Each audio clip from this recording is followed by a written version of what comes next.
Let's go over the top 5 questions we get about the Jiffy Knee. Number 1, how long will I be using a walker or a cane? Most patients are up and walking the same day of surgery with assistance, and many are able to transition off a walker or cane within a couple of weeks depending on their progress.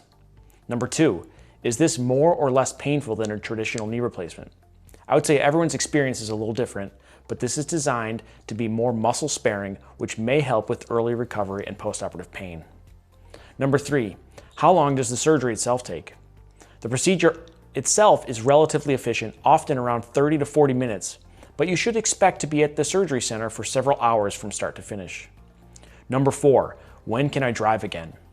That depends on a few factors, including which knee was operated on and when you're safely off certain pain medications. For many patients, this is somewhere around 2 to 4 weeks. Number 5, when can I get back to normal activities like work or golf?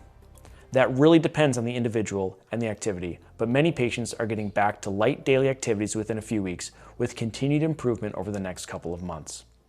The most important thing to remember is that early recovery is a process and it looks different for everyone. If you're considering a Jiffy Knee replacement and have questions about what to expect, we're happy to walk you through it and create a plan that's right for you.